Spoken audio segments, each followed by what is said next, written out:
ഓരോരുത്തരും ശ്രദ്ധിച്ചു കഴിഞ്ഞാൽ നമ്മുടെ വളർച്ചയും അതിനോടൊപ്പം മുന്നോട്ട് പോകും. ഏതായാലും എന്റെ ചെറിയൊരു എക്സ്പീരിയൻസ് മാത്രമാണ് ഞാൻ ഉദ്ദേശിക്കുന്നത്. ഞാൻ യാതൊരു മുൻപരിചയവും ഡയറക്ട് സെല്ലിങ്ങിൽ ഇല്ലാത്ത ഒരു വ്യക്തിയായിരുന്നു ഞാൻ. കഴിഞ്ഞ 3 വർഷം മുമ്പേ യാതൊരു പരിചയം എന്ന് പറഞ്ഞു കഴിഞ്ഞാൽ ശരിക്കും ഒരു ഡയറക്ട് സെല്ലിംഗ് എന്ന ഒരു മേഖല പോലും ഉണ്ടെന്ന് പോലും എനിക്കറിയില്ല. അത്രത്തോളം പുറകോട്ടാണ്, അങ്ങനെ തന്നെ പറയാം. പലരും പറയാറുണ്ട് ഒരുപാട് കമ്പനികളിൽ പോയി, അവിടെ പോയി, ഇവിടെ പോയി, പലതും ചെയ്തു, അവിടെ നിന്ന് നഷ്ടപ്പെട്ടു, ആ നഷ്ടപ്പെട്ടതിന്റെ പേടി എന്നൊക്കെ പറയാറുണ്ട്. സത്യം പറഞ്ഞാൽ എനിക്ക് അതൊന്നും പരിചയമില്ല. ഒരു മണിച്ചേരിൽ പോലും ഞാൻ പോയിട്ടില്ല. കാരണം ഞാന് ഓൾറെഡി വീട്ടിൽ തന്നെ ഒതുങ്ങിക്കൂടുന്ന ഒരു വ്യക്തി എന്ന് തന്നെ പറയാം. ആക്ച്വലി ഞാൻ കൊടുവള്ളിക്കാരിയാണ്. എന്റെ വീട് കൊടുവള്ളിയാണ്. ഇവിടെ ഹസ്ബൻഡിന്റെ വീടാണ് ചമ്മലില്. ഞാൻ അയ്യൂബ് സാർ NTC ലീഡർ ആയിട്ടുള്ള അയ്യൂബ് സാറിന്റെ സിസ്റ്ററും കൂടിയാണ്. ഞങ്ങൾ ജ്യേഷ്ഠന്റെ അനിയന്റെ മക്കളാണ്. അപ്പൊ ഞാന് അയ്യൂബ് സാർ എന്തോ ഒരു ബിസിനസ് ചെയ്യുന്നുണ്ടെന്ന് എനിക്കറിയാം. അതേപോലെ ഒരു ആയുർവേദത്തിന്റെ എന്തോ ഒന്നാണ്, അത്ര മാത്രമേ എനിക്ക് അറിയുള്ളൂ. ഞങ്ങൾ തമ്മിൽ നേരിട്ട് എപ്പോഴും കാണാനുള്ള അവസരം കിട്ടാറില്ല എന്നുള്ളതാണ് സത്യം. കാരണം ഞങ്ങൾ എന്തെങ്കിലും ഫാമിലി ഫംഗ്ഷൻസോ കാര്യങ്ങളോ ഉണ്ടാകുന്ന സമയത്ത് ഒന്ന് പോകും വരും. അപ്പൊ ഞങ്ങളുടെ ഫാമിലിപരമായ കാര്യങ്ങൾ തന്നെ ഒരുപാട് സംസാരിക്കും, പിരിയും. ഞങ്ങളൊരു വലിയ കുടുംബമാണ്. അപ്പൊ അതിനുള്ള ടൈമേ ഞങ്ങൾക്ക് അവിടെ കിട്ടാറുള്ളൂ. അതുകൊണ്ട് തന്നെ ബിസിനസ്സോ കാര്യങ്ങളോ ഒന്നും എന്നോട് പറഞ്ഞിട്ടില്ല. അതിലുപരിയായിട്ട് അയ്യൂബ് സാറിന് ഒരു പക്ഷേ ഞാൻ ഇങ്ങനെ ആവും എന്ന് പോലും നമ്മൾ പറയാറില്ലേ, ഒരാളെയും നമ്മൾ മുൻകൂട്ടി പ്രൊഡിക്റ്റ് ചെയ്യരുതെന്ന്. അത് അക്ഷരാർത്ഥത്തിൽ എന്റെ കാര്യത്തിൽ വളരെ കറക്റ്റാണ്. കാരണം അത്രയും ഞാൻ ഒന്നിനും പുറത്തേക്ക് വരാത്തൊരു വ്യക്തിയാണ്. എന്നെ സംബന്ധിച്ച് വീട്ടില് നമ്മൾ പറയാറുണ്ട് ലേഡീസിന് എന്തെങ്കിലും ഒരു വരുമാനം എക്സ്ട്രാ വേണമെന്ന്. അപ്പൊ അങ്ങനെ മനസ്സിൽ മുമ്പേ ഒരു ആഗ്രഹം ഉള്ളത് കൊണ്ട് തന്നെ കുറെ മുമ്പേ ഞാൻ ടൈലറിങ് പഠിച്ചു. വീട്ടിൽ നിന്ന് തന്നെ എന്തെങ്കിലുമൊക്കെ ജോലി ചെയ്യാലോ എന്ന് കരുതി. ഒരുപാട് ആഗ്രഹങ്ങളൊക്കെ പഠിക്കുന്ന കാലത്തുണ്ടായിരുന്നു. Degree complete ആക്കിയില്ല. അപ്പൊ അതുകൊണ്ട് തന്നെ ഞാൻ വിചാരിച്ചു കല്യാണമൊക്കെ കഴിഞ്ഞ ശേഷം പിന്നെ ഡിഗ്രി കംപ്ലീറ്റ് ആക്കാത്തതുകൊണ്ട് തന്നെ ഇനി അതിന്റെ വിദ്യാഭ്യാസപരമായിട്ടുള്ള ഒരു ജോലിയൊന്നും എനിക്ക് ഇനി നടക്കൂല എന്ന് കരുതി ഞാൻ അങ്ങ് മാറി വിട്ടുകഴിഞ്ഞു. പിന്നെ എനിക്ക് രാവിലെ ഒരു ഡ്യൂട്ടിക്ക് പോവുക, വൈകുന്നേരം വരെ അവിടെ ഇരിക്കുക, അതിനോട് എന്തോ ഒരു ചടപ്പും എനിക്ക്. പിന്നെ അതുകൊണ്ട് തന്നെ ഞാൻ അതിൽ വല്ലാതെ ഫോക്കസ് കൊടുത്തില്ല. എനിക്ക് വീട്ടിലിരുന്ന് എന്തെങ്കിലും ചെയ്യാൻ പറ്റുമോ എന്ന് നോക്കിയാണ് ഞാൻ ടൈലറിങ് ഇവിടെ വന്ന ശേഷമാണ് പഠിക്കുന്നത്, ഹസ്ബൻഡിന്റെ വീട്ടിൽ. അങ്ങനെ ഞാൻ പഠിച്ചു. അത്യാവശ്യം എന്തൊന്നും പഠിക്കുകയാണെങ്കിൽ ഞാൻ അത് ആത്മാർത്ഥമായിട്ട് ഏറ്റെടുക്കാറുണ്ട്. അതുകൊണ്ട് തന്നെ ഞാൻ അത് വൃത്തിക്ക് പഠിച്ചു. അതാണ് സത്യം. ഞാൻ എന്റേതായ കുറെ കാര്യങ്ങൾ അതിലേക്ക് ഇംപ്ലിമെന്റ് ചെയ്ത് ഞാൻ തന്നെ ഓരോന്ന് കണ്ടുപിടിച്ച് പുതിയ പുതിയ ഡിസൈനുകളും കാര്യങ്ങളും ഒക്കെ സെറ്റ് ചെയ്യാൻ തുടങ്ങി. അങ്ങനെ ആ മേഖലയിൽ ഞാൻ പെട്ടെന്ന് തന്നെ അറിയപ്പെടാന്ന് പറയല്ലേ, അങ്ങനെ അങ്ങ് വളരാൻ തുടങ്ങി. ഒരു 1.5 വർഷം കൊണ്ട് തന്നെ എന്റെ നാട്ടിലുള്ള അത്യാവശ്യം ആളുകളുടെ ഒക്കെ ഏറ്റവും നല്ല ടൈലറായിട്ട് ഞാൻ മാറി. അതാണ് വാസ്തവം. അങ്ങനെ ഇരിക്കുമ്പോൾ ഞാൻ ഒരുപാട് ഓർഡറുകളും കാര്യങ്ങളൊക്കെ വന്ന സമയത്ത് ഒന്ന് രണ്ട് സ്റ്റാഫിനെയൊക്കെ വെച്ചു. സ്വന്തമായിട്ടൊരു റൂമും ഉണ്ട്. അപ്പൊ അതുകൊണ്ട് തന്നെ വാടകയൊന്നും കൊടുക്കണ്ടല്ലോ. കുറച്ച് മെഷീനറി സാധനങ്ങളൊക്കെ എടുത്തു. അവിടെ ഒരു ടൈലറിംഗ് ഷോപ്പ് വീടിന്റെ മുറ്റത്ത് തന്നെയാണ്. റോഡിന്റെ സൈഡ് ആയതുകൊണ്ട് തന്നെ അതും സൗകര്യമാണ്. വീട്ടിലേക്ക് വരാനും പോകാനും ഒക്കെ സുഖമാണ്. അപ്പൊ അങ്ങനെ സ്റ്റാർട്ട് ചെയ്ത് അത്യാവശ്യം നല്ല രീതിയിൽ വർക്കൊക്കെ പോയിക്കൊണ്ടിരിക്കുമ്പോഴാണ് എന്നെ ഇഷ്ടപ്പെടുന്ന ഏറ്റവും നല്ല കസ്റ്റമറിൽ നിന്ന് ഞാൻ സ്വകാര്യമായിട്ട് ഇങ്ങനെ കേൾക്കുകയാണ്. എന്നെ വിളിച്ചിട്ട് അവർ പേഴ്സണലി പറയാണ്, നീ ചെയ്യുന്ന അത്ര തന്നെ പെർഫെക്റ്റ് ആകുന്നില്ല വർക്ക് അവരുടേത് കേട്ടോ, അപ്പൊ എന്റേത് നീ തന്നെ തയ്ക്കണം കേട്ടോ. ശരിക്കും ഞാൻ അത് ചെയ്തത് എന്തിനാ, എന്റെ ജോലിഭാരം ഒന്ന് കുറയ്ക്കാനാണ് ഞാൻ 2-3 ആളെ വെച്ച് നടത്താൻ തുടങ്ങി. പക്ഷെ കുറെ ആളുകളിൽ നിന്ന് ഇങ്ങനെ ഒരു അഭിപ്രായം വന്നപ്പോ എല്ലാവരും എനിക്ക് തയ്ക്കാൻ പറ്റുമോ, അത് പറ്റാത്തതുകൊണ്ടാണല്ലോ നമ്മൾ ആളെ നിർത്തിയത്. അപ്പൊ അങ്ങനെ വന്ന സമയത്ത് എനിക്ക് അവരോട് അത് പറയാനും ഒഴിവാക്കാനും പറ്റുന്നില്ല, ഒന്നും ചെയ്യാൻ പറ്റാത്ത ഒരു സിറ്റുവേഷൻ. അങ്ങനെ ഞാൻ പതുക്കെ അവിടെ നിന്ന് എന്ത് ചെയ്തു, ഷോപ്പിൽ നിന്നും വീട്ടിലോട്ട് തന്നെ മാറ്റാം എന്നൊരു തീരുമാനം എടുത്തു. കാരണം എനിക്ക് എന്തൊരു സാധനം കൊടുക്കുകയാണെങ്കിൽ അത് പെർഫെക്റ്റ് ആയിട്ട് കൊടുക്കണം എന്നൊരാഗ്രഹമാണ്. അപ്പൊ ഞാനിങ്ങനെ വീട്ടിലേക്ക് തന്നെ സാധനങ്ങളൊക്കെ എടുത്ത് മാറ്റി പതുക്കെ ജോലിഭാരം ഇങ്ങനെ കുറച്ച് കൊണ്ടുവരാമെന്ന് തീരുമാനിച്ചു. ഇങ്ങോട്ട് കൊണ്ടുവന്ന് വീട്ടിൽ വെച്ചു. പിന്നെ വീട്ടിൽ നിന്ന് ആളെയൊക്കെ ഒഴിവാക്കി ഞാൻ തന്നെ സ്വയം ചെയ്യാൻ തുടങ്ങി. പക്ഷെ അപ്പോഴൊക്കെ ഉള്ള പ്രശ്നം എന്താ വെച്ചാൽ ഓർഡറുകൾ ഒരുപാട് വരും. തരുന്ന സമയത്ത് ഞാൻ അവരോട് പറയും, ഡേറ്റ് നിങ്ങൾ പറയണ്ട, ഞാൻ പറയുന്ന ഒരു ഡേറ്റ് തരാം, അതല്ലെങ്കിൽ ഞാൻ തരുമ്പോൾ നിങ്ങൾ വാങ്ങാൻ റെഡിയാണോ, അങ്ങനെയാണ് ഇവിടെ വെച്ചാൽ മതി എന്ന് പറയാൻ തുടങ്ങി. അപ്പോഴും അവർ പറയും, ഓ അതൊന്നും കുഴപ്പമില്ല, നീ ചെയ്തു തന്നാൽ മതി. അങ്ങനെ ഞാൻ ഇവിടെ ഓർഡറുകൾ വാങ്ങി വെക്കും, ഞാൻ അങ്ങനെ തയ്ച്ചു കൊടുക്കും. പക്ഷെ സത്യം പറഞ്ഞാൽ ഉറക്കമൊക്കെ ഡിസോർഡർ ആയി നടക്കും. കാരണം ആ സമയത്ത് കൊടുത്തില്ലെങ്കിൽ അവരെന്തെങ്കിലും ഒരു ഫംഗ്ഷനോ കാര്യത്തിനോ വെച്ച സാധനമായിരിക്കും. അപ്പൊ അതുകൊണ്ട് തന്നെ ഞാൻ ലൈറ്റ് ആയിട്ട് ഉറങ്ങുന്നത് സ്ഥിരമായി. ശാരീരികമായിട്ടുള്ള ഒരുപാട് പ്രശ്നങ്ങളൊക്കെ അതുകൊണ്ട് നടക്കുന്ന ആ ഒരു സമയത്ത് ഞാൻ എൻ്റെ വീട്ടിലേക്ക് താമസിക്കാൻ പോയതാണ്. അപ്പൊ അവിടെ എൻ്റെ ജ്യേഷ്ഠത്തി സീനത്ത് മേഡത്തിന്റെ വീട്ടിലോട്ട് പോയ സമയത്ത് അവിടെ വെച്ചാണ് നമ്മുടെ ഹെർബൽ പേസ്റ്റ് പരിചയപ്പെടുന്നത്. ഹെർബൽ പേസ്റ്റ് സീനത്ത് മേഡത്തിന്റെ മകള് ആണ് ആദ്യം ജോയിൻ ചെയ്യുന്നത്. അപ്പോ ഷഹാന എന്നാണ് അവളെ പേര്. അപ്പൊ അവള് നന്നായിട്ട് എഡ്യൂക്കേറ്റഡ് ആണ്. അതിലുപരി ഒരുപാട് പുറത്തൊക്കെ പല കാര്യങ്ങളിലും ഇടപഴകുന്ന ഒരാളാണ്. അയ്യൂബ് സാറിന്റെ ലിസ്റ്റിൽ അവളുണ്ടായിരുന്നു. അപ്പോ അവള് സ്റ്റാർട്ട് ചെയ്ത് എനിക്ക് തോന്നുന്നു ബ്രോൺസ് റാങ്ക് ഒക്കെ എത്തിയപ്പോ അവളിങ്ങനെ നമ്മുടെ ഇൻകം കിട്ടിയതിന്റെ സ്റ്റാറ്റസ് വെച്ചിട്ട് എനിക്കത് സ്ക്രീൻഷോട്ട് അയച്ചിട്ട് എന്നോട് പറഞ്ഞു, അതിന് നല്ലൊരു ബിസിനസ് ഉണ്ട്, നമുക്ക് സ്റ്റാർട്ട് ചെയ്യാൻ പറ്റും, നിനക്ക് എന്തായാലും പറ്റും എന്ന് പറഞ്ഞു. അപ്പൊ ഞാൻ പറഞ്ഞു, എനിക്ക് ഏതായാലും ഓൾറെഡി ഒരു ബിസിനസ് ഉണ്ട്, അത് നീ തന്നെ ചെയ്താൽ മതി എന്ന്. അപ്പൊ ഒക്കെ തോന്നി ഞാനത് ചെയ്യൂലെന്ന്. അങ്ങനെ ഞാൻ അവിടെ നിൽക്കാൻ പോയ സമയത്ത് അവൾ എനിക്ക് ഈ പേസ്റ്റ് എടുത്ത് തന്നിട്ട് എന്നോട് പറഞ്ഞു, ഇത് നമ്മുടെ പേസ്റ്റ് ആണ്, അയ്യൂക്കാവ് കൊണ്ടു തന്നാണ്, നീ ഉപയോഗിച്ച് നോക്ക്, നല്ല പേസ്റ്റ് ആണെന്നാണ്. അപ്പൊ ഞാന് നല്ല പേസ്റ്റ് ആണെന്ന് പറഞ്ഞപ്പോ ഞാൻ പറഞ്ഞു, ഓ ആയിക്കോട്ടെ എന്ന് പറഞ്ഞു. വലിയ കാര്യമൊന്നും ആക്കാതെ പേസ്റ്റ് എടുത്ത് പല്ല് തേക്കുക. പക്ഷെ ഞാൻ അന്ന് സത്യം പറഞ്ഞാൽ ബ്രഷ് എടുക്കാതെ പോയത്. ബ്രഷ് എടുക്കാതെ പല്ല് തേച്ച് കഴിഞ്ഞാൽ ഒരു വല്ലാതെ ഇറിറ്റേഷൻ. പിന്നെ ഞാൻ തിരിച്ച് എവിടാണോ എത്തുന്നത് അവിടെ വന്നിട്ട് ഞാൻ ബ്രഷ് എടുത്ത് തേച്ചിട്ടാണ് പിന്നെ ചായ കുടിക്കുക. അല്ലെങ്കിൽ എനിക്കൊരു ഭയങ്കര പ്രശ്നം. അവിടെ നിന്ന് ഞാൻ ആ പേസ്റ്റ് എടുത്തിട്ട് പല്ല് തേക്കുക. പല്ല് തേച്ചു, കൈകൊണ്ടാ തേച്ചത്. തേച്ചിട്ട് ഞാൻ തിരിച്ചു പോന്നു, അവിടുന്ന് പോന്നു. പക്ഷെ പിറ്റേന്നായിട്ടാണ് എനിക്ക് ഓർമ്മ വരുന്നത് ഞാൻ അന്ന് പിന്നെ ബ്രഷ് എടുത്ത് തേച്ചിട്ടില്ല. അത് ഞാൻ മറന്നു. അപ്പൊ അവൾ എന്നെ വിളിച്ചു ചോദിക്കുകയാണ് പിന്നീട്, എങ്ങനെയുണ്ട് നമ്മുടെ പേസ്റ്റ് എടുത്ത് തേച്ചിട്ട്. അപ്പൊ ഞാൻ പറഞ്ഞു, അത് ശരിയാ ഈ പറഞ്ഞ കാര്യം, പേസ്റ്റ് തേച്ചിട്ട് ഞാനത് മറന്നു പോയിട്ടുണ്ട്, ബ്രഷ് എടുത്ത് തേച്ചിട്ടില്ല എന്നുള്ള കാര്യം. നല്ല പേസ്റ്റ് ആണ് കേട്ടോ. ആ പറഞ്ഞ വാക്കിൽ അവള് വീണ്ടും എന്നെ ഫോളോ അപ്പ് ചെയ്യാൻ തുടങ്ങി.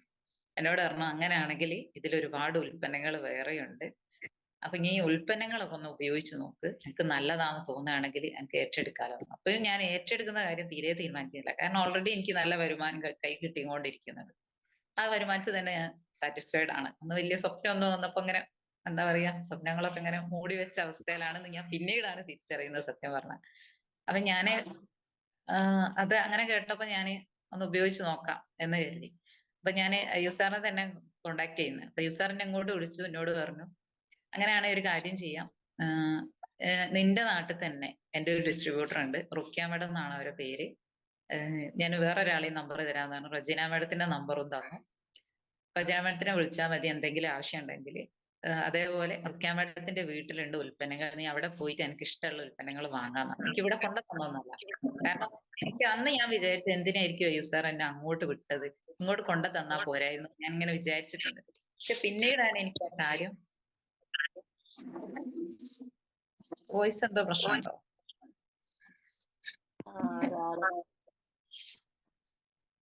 മേഡം അതൊന്ന്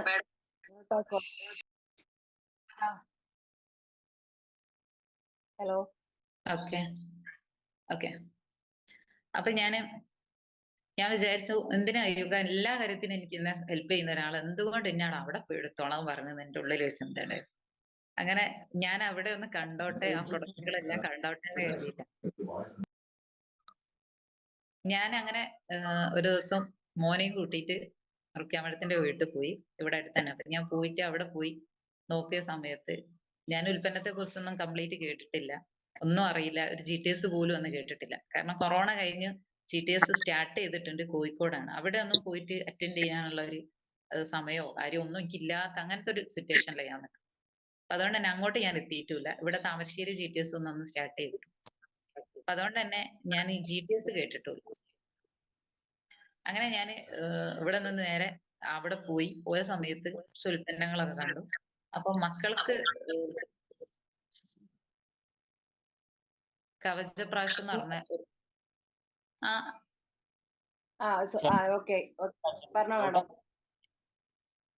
ഓക്കെ. സൗണ്ട് പ്രശ്നമുണ്ടോ? ആളുകൾ കാരണം അത് മൈക്ക് ഓൺ ആകുന്നോണ്ടാണ്. ഞാനത് ഓഫ് ആക്കുന്നുണ്ട്, വീണ്ടും ഓൺ ആകുന്നുണ്ട്. കുഴപ്പമില്ല, സംസാരിച്ചു. Okay okay. അപ്പൊ ഞാന് അന്ന് ഉൽപ്പന്നങ്ങൾ കവചപ്രാശം, വേറെന്താ കുറച്ച് ഫേസ് വാഷ്, ഫയർനെസ്, അങ്ങനെ എന്റെ ചോയ്സിനനുസരിച്ച് കുറച്ച് ഉൽപ്പന്നങ്ങളൊക്കെ എടുത്തു.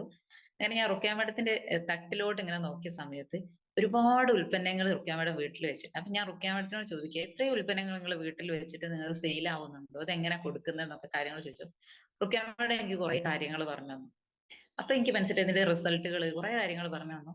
അപ്പൊ എന്നോട് പറഞ്ഞു ഇത് വ്യക്തമായിട്ട് മനസ്സിലാക്കിയാൽ നല്ല ചാൻസ് ആണ് ഇതിലുള്ളത് എന്നൊക്കെ പറഞ്ഞു. അപ്പൊ എനിക്ക് ഒന്നുകൂടി ആകാംക്ഷ കൂടി. ഞാൻ അവിടുന്ന് ഉൽപ്പന്നങ്ങളൊക്കെ എടുത്ത് വീട്ടിൽ വന്ന് ഉപയോഗിക്കാൻ തുടങ്ങി. ഉപയോഗിക്കാൻ തുടങ്ങുന്ന സമയത്ത് ഞാൻ എൻ്റെ മോന് കൊറോണ കഴിഞ്ഞിട്ട് പനി ഇങ്ങനെ ഇടയ്ക്കിടെ പനിക്കും. ഒരു 2-3 മാസം കൂടുമ്പോൾ ഇടയ്ക്കൊരു പനി വരും. ഒരാഴ്ച ഞാൻ ആന്റിബയോട്ടിക്കും പാരസെറ്റാമോളും ഹോസ്പിറ്റലുകൾ കയറി ഇറങ്ങാം. തന്നെ ഒരു പണി. ഒരാൾക്ക് കഴിഞ്ഞ് അടുത്ത ആഴ്ച ആകുമ്പോൾ മറ്റേ ആക്കും തുടങ്ങും. രണ്ടാളാണല്ലോ. അപ്പൊ അവർ രണ്ടുപേരും ഇങ്ങനെ സ്ഥിരം വിസിറ്റാണ്. ഞാൻ പറയുന്നുണ്ട് താമരശ്ശേരി ഗവൺമെന്റ് ഹോസ്പിറ്റലിൽ എവിടൊക്കെ ഏതൊക്കെ ബോർഡ് എപ്പം മാറ്റിയിട്ടുണ്ട് എന്ന് ചോദിച്ചാൽ അത് എനിക്ക് കൃത്യമായിട്ട് പറഞ്ഞു തരാൻ പറ്റും. കാരണം ഒരു 2-3 മാസം കൂടുമ്പോൾ ഞാൻ അവിടെ സ്ഥിരം വിസിറ്റാണ്. അപ്പോഴാണ് അയ്യൂബ് സാർ എന്നോട് വാങ്ങാൻ പോകുന്ന സമയത്ത് ഈ മക്കൾക്ക് എന്തായാലും കവചപ്രാശം വാങ്ങി കൊടുക്കണം എന്ന് പറഞ്ഞിട്ടുണ്ട്. അപ്പൊ അതുകൊണ്ടാണ് ഈ കവചപ്രാശം വാങ്ങുന്നത്. അല്ലാതെ കവചപ്രാശത്തിനെ പറ്റിയൊന്നും അന്ന് എനിക്ക് അറിയില്ല. അപ്പൊ ഞാൻ കരുതിയത് ഞാൻ എന്തായാലും കുറെ പ്രഗത്ഭരായിട്ടുള്ള ഡോക്ടേഴ്സിനെ കാണിക്കുന്നുണ്ടല്ലോ, അത് ഏറ്റവും നല്ലതാണ്, അതിലും വലുതൊന്നും അല്ല ഇത് എന്നുള്ള ഒരു ചിന്താഗതി എന്റെ ഉള്ളിലുണ്ട്. പക്ഷെ എനിക്കെന്തോ ആയുർവേദത്തിനോട് വല്ലാത്തൊരു ഇഷ്ടം മുമ്പേ ഉണ്ട്. അപ്പൊ ആയുർവേദമാണല്ലോ, ഒന്നുമില്ലെങ്കിലും കുട്ടികളെ ശരീരം ഒന്ന് നന്നാവുമല്ലോ, ഒരു ലേഹ്യമാണല്ലോ എന്ന് മാത്രമേ ഞാൻ അന്ന് കരുതിയിട്ടുള്ളൂ. അങ്ങനെ ഞാൻ കവചപ്രാശം വാങ്ങി കൊടുക്കാൻ തീരുമാനിച്ചു. കൊടുത്തു കഴിഞ്ഞ് ഞാനിങ്ങനെ അടുത്ത ഒരു പനിക്കുള്ള ഒരു ടൈമൊക്കെ ആയിട്ടുണ്ട്. പക്ഷെ പനി വരുന്ന കാണുന്നില്ല. അപ്പൊ എനിക്കൊരു വല്ലാത്ത ക്യൂരിയോസിറ്റി, ഇതിങ്ങനെ എന്തുകൊണ്ട് പനി വരുന്നില്ല? അവനാണ് നല്ലൊരു ഉഷാറും ഉന്മേഷം, അതിലൊക്കെ ഉപരി ഇവനൊരു രാവിലെ എഴുന്നേറ്റ് കഴിഞ്ഞാൽ ഭയങ്കര അസ്വസ്ഥത, ജലദോഷത്തിന് അലർജിന്റെ എന്തൊക്കെ ഇഷ്യൂസ് ഉണ്ട്, ഒരുപാട് തുമ്മുക, ഇതൊന്നും ഞാൻ കേൾക്കുന്നില്ല രാവിലെ ആയ സമയത്ത്. പിന്നെ അപ്പൊ ഞാനിങ്ങനെ അതിലിങ്ങനെ വല്ലാതെ ഫോക്കസ് കൊടുത്ത് ഞാൻ പറഞ്ഞ കവചപ്രാശത്തിന്റെ കുറച്ച് ഡീറ്റെയിൽ എനിക്കൊന്ന് സെൻഡ് ചെയ്ത് തരാം. അപ്പൊ ഞാൻ കവചപ്രാശത്തിന്റെ കുറെ ഡീറ്റെയിലുകളൊക്കെ അയ്യൂബ് സാറിന് സെൻഡ് ചെയ്ത് തന്നു. 5 തവണത്തിന്റെ ട്രെയിനിങ് അടക്കം. അപ്പൊ കേട്ടപ്പോഴാണ് എനിക്ക് മനസ്സിലാകുന്നത് എന്റെ കയ്യിലുള്ള സാധനം ചെറിയൊരു സാധനം ഒന്നല്ല. എനിക്ക് ഇതിന്റെ വലുപ്പം മനസ്സിലാവാത്തതുകൊണ്ടാണ് ഓടുന്നത്. അപ്പൊ ആ ഒരു സമയത്താണ് ഒരു ഡിസ്ട്രിബ്യൂട്ടേഴ്സ് മീറ്റിംഗ് റജിന മാഡത്തിന്റെ ടീമിന്റെ ടോട്ടൽ വിളിക്കുന്നത്. അതിലേക്ക് ഷഹാന മാഡത്തിനെ ക്ഷണിക്കുകയാണ്. അപ്പൊ അവൾ എന്നെയും കൂട്ടി അതിലേക്ക്. അപ്പൊ അയ്യൂബ് സാർ എന്നെ ഇവിടെ വന്നു, എന്നെയും കുട്ടികളെയും വണ്ടി കയറ്റി കൊണ്ടുപോയി. അങ്ങനെ ഞാൻ ഇവിടുന്ന് പോകുന്നത് ആദ്യമായിട്ട് ഒരു ഡിസ്ട്രിബ്യൂട്ടേഴ്സ് മീറ്റിംഗിലാണ് ഞാൻ ഒരു മീറ്റിംഗ് ആയിട്ട് പങ്കെടുക്കുന്നത്. പക്ഷെ അവിടെ വെച്ച് തന്നെ ഒരു പ്ലാൻ പ്രസന്റേഷൻ ഉണ്ടായിരുന്നു. ഫസ്റ്റ് തുടങ്ങിയത് അങ്ങനെയാണ്. ആ ഒരു പ്രസന്റേഷൻ കേട്ടപ്പോൾ ചിലർ പറയാറുണ്ട് GTS ഒറ്റ പ്രാവശ്യം കേട്ടാൽ മനസ്സിലാവില്ല, ഒരുപാട് തവണ കേൾക്കണം. പക്ഷെ എന്തുകൊണ്ടോ എനിക്കറിയില്ല, എന്റെ ഭാഗ്യാണോ എന്താണെന്നറിയില്ല, ഫസ്റ്റ് ടൈം കേട്ടപ്പോ തന്നെ എനിക്ക് അതിന്റെ ഇൻകം പ്ലാൻ അത് മാത്രം എന്നെ സ്ട്രൈക്ക് ചെയ്തു. അതിലുപരി ഇത്രയും വെൽനസ് ഉൽപ്പന്നം എന്താന്നുള്ള ഒരു ബോധവും എനിക്ക് അവിടെ കിട്ടിയ ഒറ്റ പ്രാവശ്യം കേട്ടപ്പോൾ തന്നെ.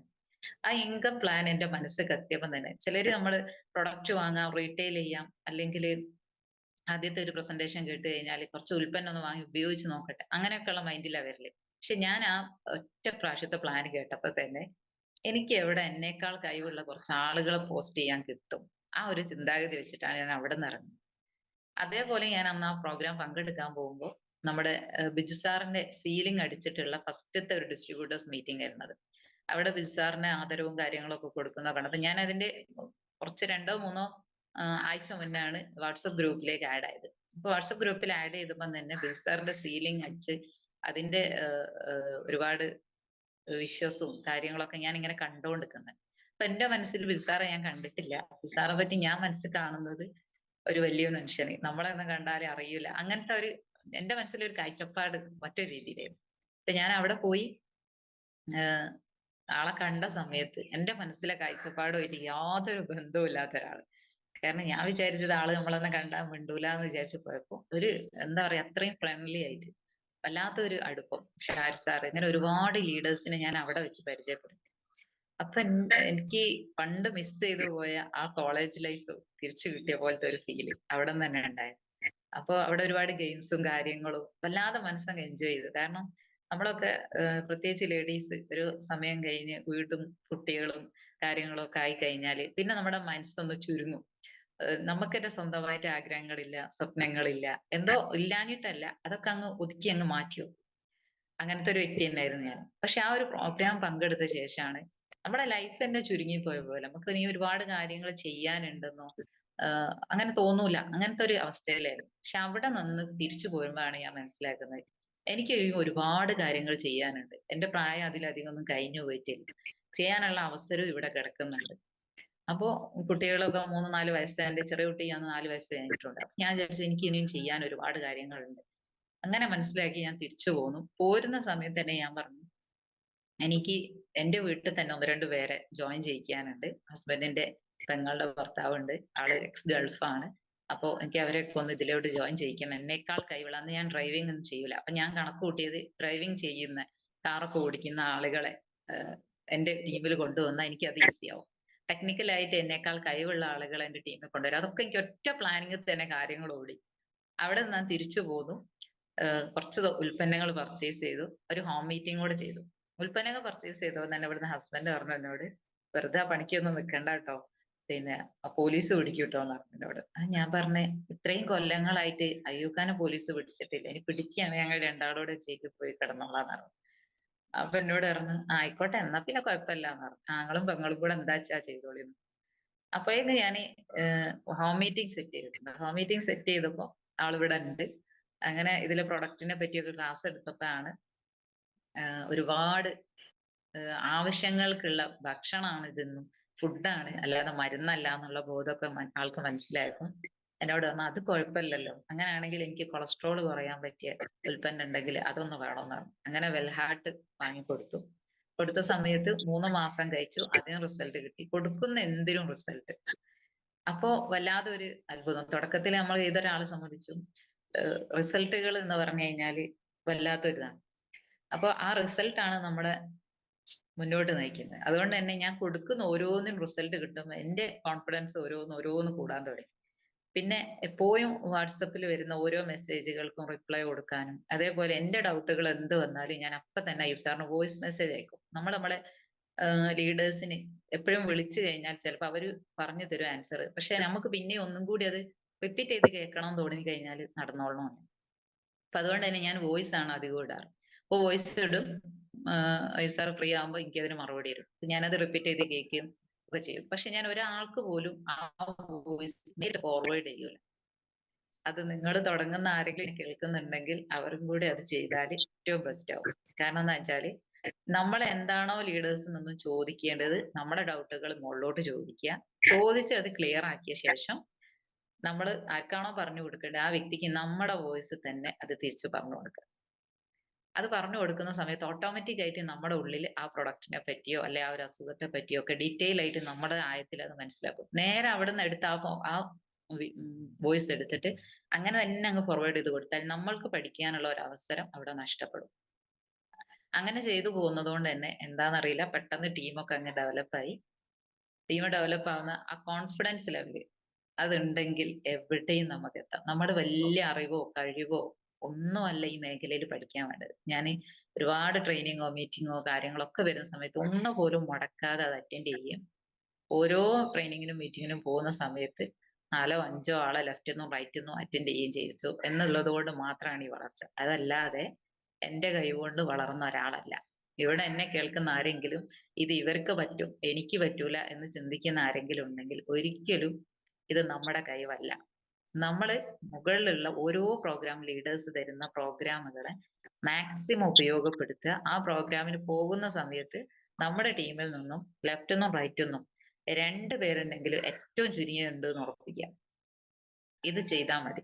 അങ്ങനെ ഞാൻ നിരന്തരം നമ്മൾ ഒരു പ്രോഗ്രാമോ ഒരു മീറ്റിങ്ങോ അറ്റൻഡ് ചെയ്ത് കഴിഞ്ഞാൽ അവിടെ നിന്ന് കിട്ടുന്ന എല്ലാ കാര്യവും തിരിച്ചു വന്നിട്ട് നമുക്ക് നമ്മുടെ അസോസിയേറ്റ്സിന് പറഞ്ഞു മനസ്സിലാക്കി കൊടുക്കാൻ പറ്റുമോ? ഒരിക്കലുമില്ല. നമ്മളൊരു ഫുഡ് കഴിച്ചു, ഒരു ബിരിയാണി കഴിച്ചു, നല്ല ടേസ്റ്റ് ഉണ്ടെങ്കിൽ ആ ടേസ്റ്റ് നമ്മൾ വീട്ടിൽ വന്നിട്ട് ആ ടേസ്റ്റ് പറഞ്ഞു കൊടുക്കാൻ പറ്റുമോ? ഇല്ല. അത് അവർ കഴിക്കണം, എന്നാലേ മനസ്സിലാവും. അപ്പൊ അതുകൊണ്ട് തന്നെ എപ്പോ എവിടെ പോകുമ്പോഴും എന്റെ കൂടെ ഞാൻ എവിടെ പോയാലും എന്റെ ടീം ഉണ്ടാവും. ഞാൻ ഏറ്റവും ആദ്യമായിട്ട് RTP അറ്റൻഡ് ചെയ്ത സമയത്ത് 20 ആളെ എന്റെ ടീമിൽ നിന്നും പങ്കെടുപ്പിച്ചുകൊണ്ടാണ് ഞാൻ RTP അറ്റൻഡ് ചെയ്തത്. ആ 20 ആളും ഇന്ന് ലീഡേഴ്സാ. അപ്പോ ആ രീതിയിലേക്ക് വളർന്നു വരാൻ ഞാൻ തുടങ്ങിയ സമയത്ത് തന്നെ ബ്രോൺസ് ആയപ്പോ ഞാൻ അയ്യൂബ് സാറിനെ വിളിച്ചിട്ട് ചോദിച്ചു, ഞാൻ ബ്രോൺസ് റാങ്ക് എത്തിയില്ലേ, ഇനി എന്താ ഞാൻ ചെയ്യേണ്ടതെന്ന് ചോദിച്ചു. അപ്പൊ എന്നോട് പറഞ്ഞു, നീ ഒരു കാര്യം ചെയ്താൽ മതി, ബ്രോൺസ് റാങ്കിൽ നിന്നും അടുത്ത റാങ്ക് സിൽവർ ആണ്, അതിന്റെ ടാർഗറ്റ് ഇത്രയാണ്. ആ ടാർഗറ്റോട് നീ പോകുന്ന സമയത്ത് നിന്റെ ലെഫ്റ്റിന്നും റൈറ്റിന്നും ഓരോ ബ്രോൺസിനെ ക്രിയേറ്റ് ചെയ്യാം. അപ്പൊ ഞാൻ ഓക്കെ എന്ന് പറഞ്ഞു. പിന്നെ അതിലോട്ട് ഫോക്കസ് ചെയ്തു. അങ്ങനെ ഞാൻ അടുത്ത റാങ്ക് അച്ചീവ് ചെയ്തപ്പോഴേക്ക് എന്റെ ലെഫ്റ്റിലും റൈറ്റിലും ഓരോ ബ്രോൺസ്. ഇപ്പോഴും ഞാൻ എപ്പോഴും ശ്രദ്ധിക്കുന്ന കാര്യവും ടീമിനോട് പറയുന്ന ഒരു കാര്യം അത് തന്നെയാണ്. നമ്മൾ വളർന്നു പോകും തോറും സ്റ്റെപ്പ് റോൾ മെയിൻറ്റെയിൻ ചെയ്തുകൊണ്ട് പോവുക. അങ്ങനെ വരുന്ന സമയത്ത് നമുക്ക് എന്തെങ്കിലും ഒരു ഉലച്ചില് എവിടെയെങ്കിലും ഒരു പ്രശ്നം വന്നു കഴിഞ്ഞാലും നമ്മുടെ വരുമാനം മുടങ്ങൂല. ഇപ്പോ ഞാൻ STC റാങ്കിൽ നിന്ന് തിരിഞ്ഞ് താഴോട്ട് നോക്കുമ്പോൾ ടച്ചിങ് ZDC 2 ഓർഗനൈസേഷനിലും 1ലും 2ലും ഉണ്ട്. അതേപോലെ 3 DTC ഓർഗനൈസേഷൻ 1ലും 3 DTC ഓർഗനൈസേഷൻ 2ലും, അഥവാ 6 DTC ലീഡേഴ്സ് ടീമിൽ വർക്ക് ചെയ്തുകൊണ്ടിരിക്കുന്നത്. TC, ATC, റൂബി, അങ്ങനെ കോർഡിനേറ്റർ, ഓരോ എന്റെ താഴെയുള്ള റാങ്കിലും ഓരോ ലീഡേഴ്സ് എങ്കിലും എല്ലാ റാങ്കിലും ഉണ്ട്. അപ്പോൾ ആ രീതിയിൽ സ്റ്റെപ്പ് റോൾ മെയിൻറ്റെയിൻ ചെയ്ത് പോവുകയാണെങ്കിൽ ഏതൊരാൾക്കും സക്സസ് ചെയ്യാൻ പറ്റുന്ന ഒരു മേഖലയാണത്. അപ്പൊ ഇന്നെ കേൾക്കുന്നതിൽ ഏത് റാങ്കുള്ള ആളുകൾക്കും ഫോളോ ചെയ്യാൻ പറ്റുന്നതാണ്. ഇതില് ശരിക്കും ചിലര് പറയും നല്ല വിദ്യാഭ്യാസം, നല്ല കഴിവ്, നല്ല സംസാര ശേഷി ഇതൊക്കെ വേണം. ഒരിക്കലും വേണ്ട, ഇല്ല എന്നാണ് എൻ്റെ ഒരു അഭിപ്രായം. കാരണം നമ്മള് ഓട്ടോമാറ്റിക് ആയിട്ട് വന്നു പോകുന്ന ഒരു കാര്യമാണ്. പക്ഷെ നമ്മുടെ മനസ്സിന്റെ ഉള്ളിൽ മൈ ലൈഫ് വേണം. നമ്മുടെ മൈ ലൈഫിൽ ഉണ്ട് എന്ന് പറഞ്ഞുകൊണ്ട് കാര്യമില്ല. നമ്മുടെ ഉള്ളിൽ മൈ ലൈഫ് സ്റ്റൈൽ ഉണ്ടോ? ഉണ്ടെങ്കിൽ നിങ്ങൾ പാർട്ട് ടൈം ആയിട്ട് ജോലി ചെയ്യുന്ന ആളുകളാണെങ്കിൽ കൂടി, തുടക്കത്തിൽ ഞാനും പാർട്ട് ടൈം ആയിട്ട് ചെയ്തൊരു വ്യക്തിയാണ്. പാർട്ട് ടൈം ആയിട്ട് ചെയ്തു ഞാൻ എൻ്റെ ടൈലറിങ്ങും ചെയ്യും, അതിന്റെ ഒപ്പം മൈ ലൈഫ് സ്റ്റൈലും ചെയ്യും. പക്ഷെ ആ പാർട്ട് ടൈമിൽ ഒരു ഫുൾ ടൈമർ ആവില്ല. നമ്മൾ ഒരുപാട് സമയം ഫോണിലൊക്കെ വീട്ടിലിരിക്കുന്ന സമയത്ത് പോലും ഒരുപാട് വർക്കുകൾ ചെയ്യുക, ഒരുപാട് ആളുകളായിട്ട് ബന്ധപ്പെടുക, അങ്ങനെ നിരന്തരം കൂട്ടിയെടുക്കാൻ പറ്റും. അങ്ങനെ പതുക്കെ പതുക്കെ വരുമാനമൊക്കെ കൂടുന്നതിനനുസരിച്ച് ഫുൾ ടൈമറായി. ഇപ്പൊ എന്റെ ഫുൾ ടൈലറിങ് പാടെ നിർത്തിയിട്ട് ഇപ്പൊ ഏകദേശം എനിക്ക് തോന്നുന്നു 1.5 വർഷം കഴിഞ്ഞു ഞാൻ ഫുൾ ടൈം ആയിട്ട് കയറാൻ തുടങ്ങിയിട്ട്. അപ്പൊ ആ ഒരു ലെവലിലേക്ക് മാറാൻ സാധിച്ചിട്ടുണ്ടെങ്കിൽ അതിന് 1-2 തിരിച്ചറിവുകളാണ് എന്ന് തന്നെ പറയാം. കാരണം ഒന്നാമത്തെ ഒരു തിരിച്ചറിവ് എന്ന് പറഞ്ഞു കഴിഞ്ഞാൽ ഇതിൽ ശരിക്കും വേണ്ടത് നമ്മുടെ മൈൻഡ് സെറ്റാണ്. ആ മൈൻഡ് സെറ്റ് ഓക്കെ ആണോ നമുക്ക് സക്സസ് ആവാം. ഒരു 20% സ്കില്ല് ആവശ്യമുള്ളൂ. 20% സ്കില്ലില്ലാത്ത ആളുകൾ എനിക്ക് തോന്നുന്നില്ല ഇതിലുണ്ടെന്ന്. 80% നമ്മുടെ മൈൻഡ് സെറ്റാ. എനിക്കിത് ചെയ്യാൻ പറ്റും, ഞാൻ ഓക്കെ ആണ്. ആ ഒരു മൈൻഡ് സെറ്റ് നമുക്ക് ഉണ്ടെങ്കിൽ ആ 20% സ്കില്ല് മതി നമുക്ക് ഇവിടെ ഡെവലപ്പ് ചെയ്തെടുക്കാൻ. അത് കൃത്യമായിട്ട് നമുക്ക് മുന്നോട്ട് പോകാൻ പറ്റും. ഇനി ചില ആളുകളെ ലീഡേഴ്സ് ഉണ്ടാവും ഇങ്ങനെ തള്ളി കൊണ്ടുപോകുന്നവർ ഇല്ലേ? ലീഡേഴ്സിന് വേണ്ടിയാണോ ബിസിനസ്? എനിക്ക് തുടക്കത്തിൽ തോന്നിയിട്ടുണ്ട്. ഫസ്റ്റ് ഞാൻ വന്ന സമയത്ത് ഒരു ദിവസം എന്നെ റെജിന മാഡം വിളിച്ചിട്ട് എന്നോട് പറഞ്ഞു, മോർണിംഗ് മീറ്റ് ഉണ്ട് രാവിലെ സൂം, അതിലൊന്ന് അറ്റൻഡ് ചെയ്യണം കേട്ടോ. അപ്പൊ ഞാൻ പറഞ്ഞു ആയിക്കോട്ടെ എന്നാണ്. ഒരു പ്രാവശ്യം അറ്റൻഡ് ചെയ്തു. പിറ്റേന്ന് മാഡം വിളിച്ചു, എന്താ ഇന്ന് കയറാഞ്ഞെന്ന് ചോദിച്ചു. ഞാൻ പറയാം എന്നും കയറണോന്ന് ചോദിച്ചു. ഞാൻ ചോദിച്ച കാര്യമാണ് തുടക്കത്തില്. അന്നപ്പോ എന്നോട് പറഞ്ഞു ഇന്നും കയറണോന്ന് പറഞ്ഞു. ഞാൻ കയറി. പിന്നെ ഞാൻ ഒരു ദിവസം പോലും മാഡത്തിനെ കൊണ്ട് വിളിപ്പിച്ചിട്ടില്ല. കാരണം 2ാമത്തെ ദിവസം കേട്ടപ്പോൾ എനിക്ക് മനസ്സിലായി തലേ ദിവസം കേട്ടതിൽ നിന്നും കുറെ കാര്യങ്ങളൊക്കെ വ്യത്യസ്തമായിട്ട് കേൾക്കാനുണ്ട്. പല ആളുകളുടെ എക്സ്പീരിയൻസ് നമ്മൾ കേൾക്കുന്ന സമയത്ത് ആ എക്സ്പീരിയൻസിൽ എന്തെങ്കിലുമൊക്കെ ചെറിയ കാര്യങ്ങൾ നമ്മളെ സ്ട്രൈക്ക് ചെയ്യുന്നുണ്ടാവും. ആ ചെറിയ കാര്യങ്ങൾ നമുക്ക് അതിനെ വലുതാക്കി മാറ്റി നമ്മുടെ ലൈഫിൽ മാറ്റാൻ പറ്റും. അത് നിരന്തരം കേൾക്കുന്ന സമയത്തെ അത് മാറ്റാൻ കഴിയുള്ളൂ. നമ്മൾ ഒറ്റ ദിവസം കേൾക്കുന്നതുകൊണ്ട് തന്നെ നമ്മൾ സക്സസ് ആവുകയാണെങ്കിൽ ഒരിക്കലും അത് നടക്കൂല. അപ്പൊ ഡെയിലി അത് അറ്റൻഡ് ചെയ്യുന്നതോടൊപ്പം ഞാൻ ശ്രദ്ധിച്ചൊരു കാര്യം, റിവ്യൂ പറയാം അല്ലെ? നമ്മളെപ്പോഴും ഈ റിവ്യൂ പറയാൻ കിട്ടുന്ന അവസരം പലരും പറയുന്ന ആളുകൾ തന്നെ പറയാറുണ്ട് ഇല്ലേ? അപ്പൊ അവിടെ നമ്മൾ വിചാരിക്കുന്നത് എന്താ, തെറ്റിപ്പോകുന്നു അല്ലേ? ഞാൻ തുടങ്ങിയ സമയത്ത് വാട്സപ്പില് ഗ്രൂപ്പില് ഒരു മെസ്സേജ് ഇടാന് എന്നെ ഈ ഗ്രൂപ്പിൽ ഇങ്ങോട്ട് ആഡ് ചെയ്തപ്പോ ഞാൻ വിചാരിച്ചു ഈ ഗ്രൂപ്പിൽ കുറെ ആളുകളുണ്ട്. അപ്പൊ എനിക്ക് പരിചയമില്ലാത്ത ആള്, ആകെ ഞാൻ അറിയുന്നത് എന്നെ കൊണ്ടുപോകുന്ന ഷാന മാഡും അയ്യൂബ് സാറിനെ മാത്രം, വേറൊരാളെയും ഞാൻ അറിയുന്നില്ല. അപ്പൊ ഈ ഗ്രൂപ്പിൽ എങ്ങനെ ഒരു വോയിസിൽ വരിക?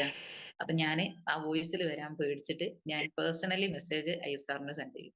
അയ്യൂബ് സാർ എന്ത് ചെയ്യും, നേരെ അതെടുത്തിട്ട് ഗ്രൂപ്പിൽ കിടും, ഇത് തായറാമയുടെ ഇട്ടതാണ് കേട്ടോ. അപ്പൊ ഞാൻ ചോദിക്കാതെ എന്തിനാ, നീ അതിൽ തന്നെ പറഞ്ഞു, അതൊന്നും അതിൽ പറയുന്നോണ്ട് കുഴപ്പമില്ല, ഇതൊരു ഫാമിലിയാണ്, ഒരു കുഴപ്പമില്ല എന്നാണ്.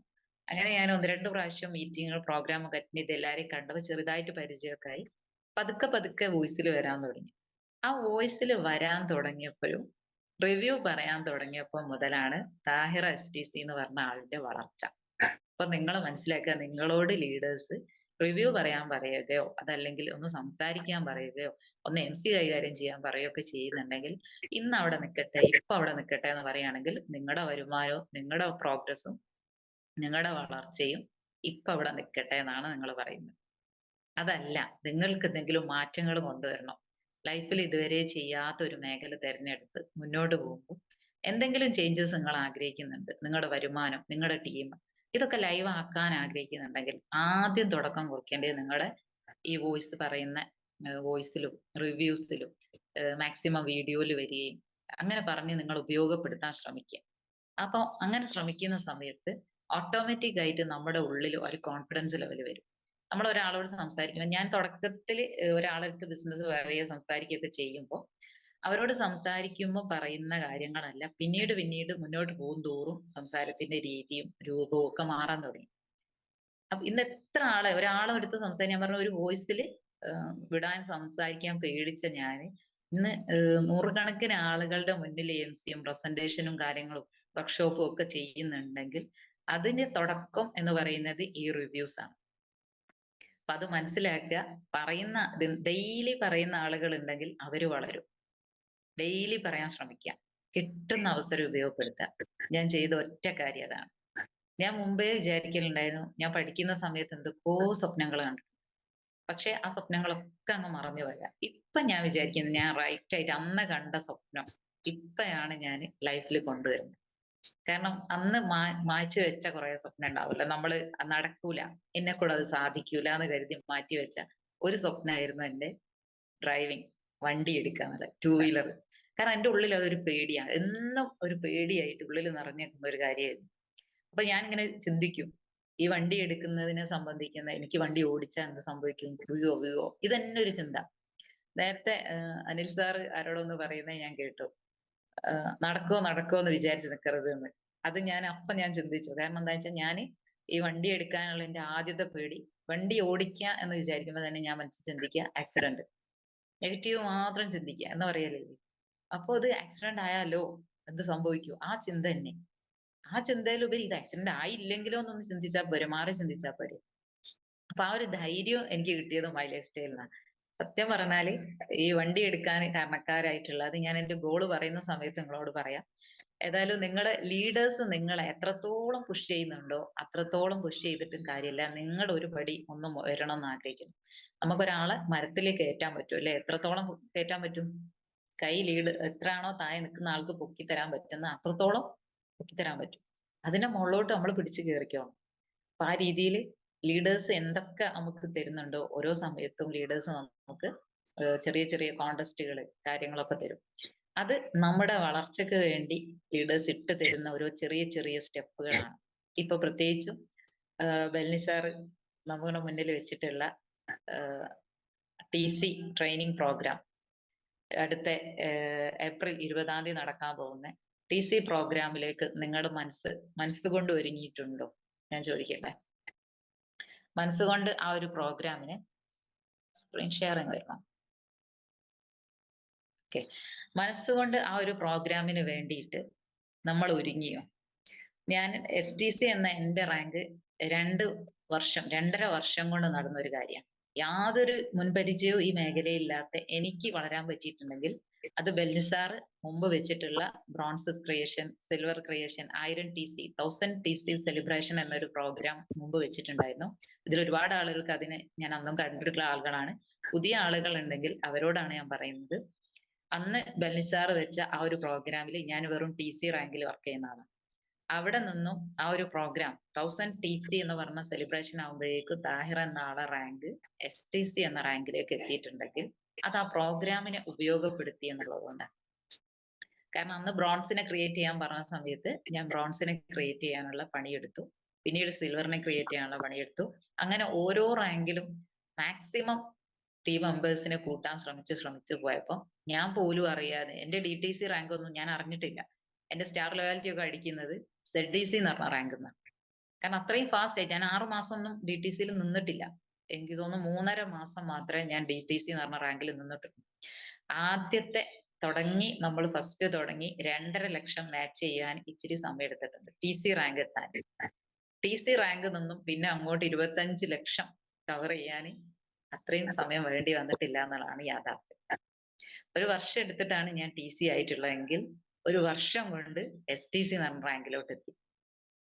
കാരണം ഇത് ആദ്യത്തെ ആ പാതകം, എന്താ പറയാ, നമ്മള് ഒരു വീട് പണിയുമ്പോൾ നമ്മുടെ തറ അല്ലെ, തറ ഉണ്ടാക്കുന്ന സമയത്തെ ഇച്ചിരി പ്രയാസം സ്ട്രഗിളിങ് ഉണ്ടാവും. ആ സമയത്താണ് ഏറ്റവും കൂടുതൽ ആളുകൾ ഇതിൽ വിട്ടിട്ട് പോകുന്നത്. കാരണം എന്താ? വരുമാനം കുറവും എഫേർട്ട് കൂടുതലും. നമ്മൾ എഫേർട്ട് ഒരുപാട് എടുക്കുന്നുണ്ട്, പക്ഷെ അത്രത്തോളം വരുമാനം കിട്ടുന്നില്ല. ഇനി കിട്ടുന്നുണ്ടെങ്കിൽ തന്നെ ആ കിട്ടിയ വരുമാനം ട്രെയിനിങ് മീറ്റിംഗ് എന്ന് പറഞ്ഞിട്ട് തിരിച്ചങ്ങോട്ട് തന്നെ നിക്ഷേപിക്കും. ഇല്ലേ? ഞാൻ ആദ്യം ചിന്തിച്ചിട്ടുണ്ട്, തുടക്കത്തിൽ ഈ കിട്ടുന്ന പൈസ മുഴുവൻ ഇതിലേക്ക് തന്നെ ഇടുകയാണല്ലോ.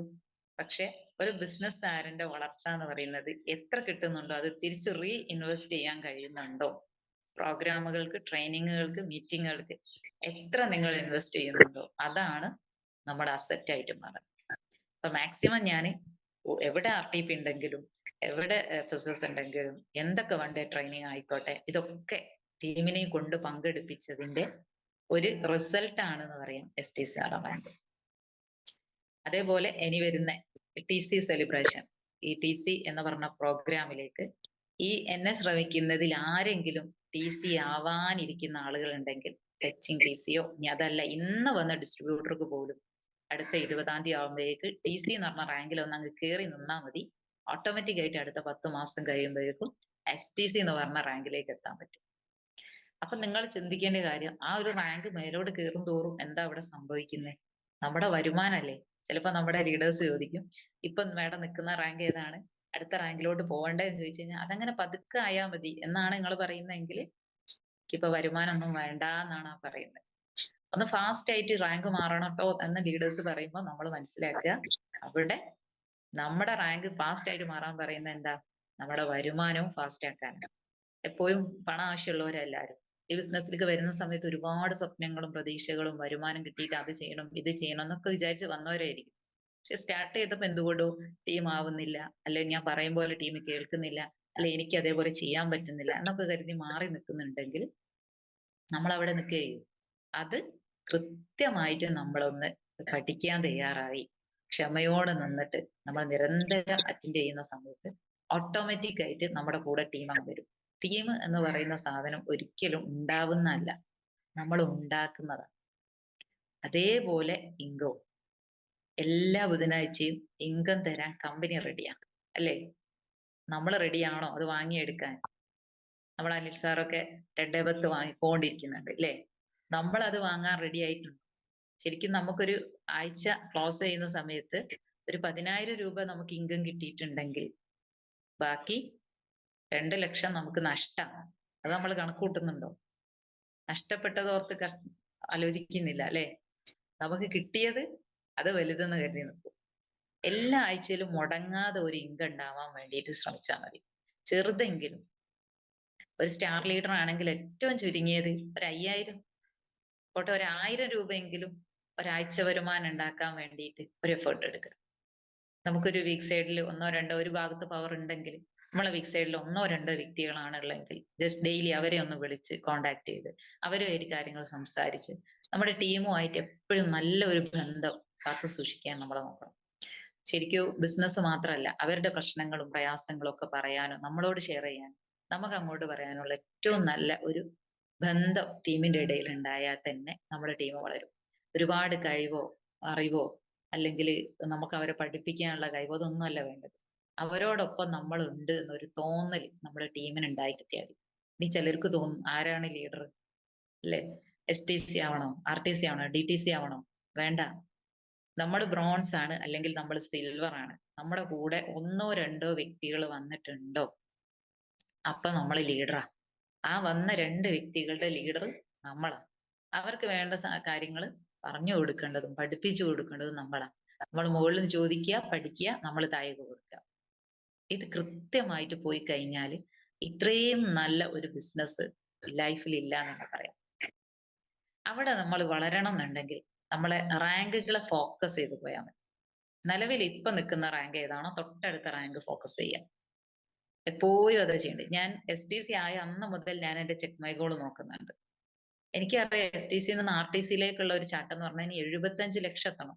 പക്ഷെ എങ്കിലും ഞാൻ ഇന്ന് STC ആയ പിറ്റേന്ന് മുതൽ നോക്കുന്നുണ്ട്. അത് എന്നും നോക്കും. നമ്മുടെ ആപ്ലിക്കേഷൻ എടുത്ത് ഓൺ ആക്കിയിട്ട് ഡെയിലി ചെക്ക് ചെയ്യും. പിറ്റേന്നേക്ക് മറിമായി ഒന്നും സംഭവിക്കൂല. പക്ഷേ എങ്കിൽ കൂടി അത് ഓരോ ദിവസവും ഡെയിലി അത് ഓപ്പൺ ചെയ്ത് ഒന്ന് ചെക്ക് ചെയ്ത് ഒന്ന് വെച്ചാൽ ഒരു സന്തോഷം. അത് നിരന്തരം നമ്മൾ നോക്കുന്ന സമയത്ത് നമുക്ക് അറിയാതെ ആ റാങ്കിലോട്ട് നമ്മൾ എത്തും. അതെന്റെ ഒരു അനുഭവം കൂടിയാണ്. ഒരുപാട് കാര്യങ്ങൾ എനിക്ക് അങ്ങനെ തന്നെ കിട്ടിയിട്ടുണ്ട്. അപ്പൊ അതിനെപ്പറ്റി ഞാൻ പറയാം. അതെന്റെ ഗോൾ സെറ്റ് ചെയ്യുന്ന സമയത്ത് ഞാൻ നിങ്ങളുമായിട്ട് ഷെയർ ചെയ്യാം. ഏതായാലും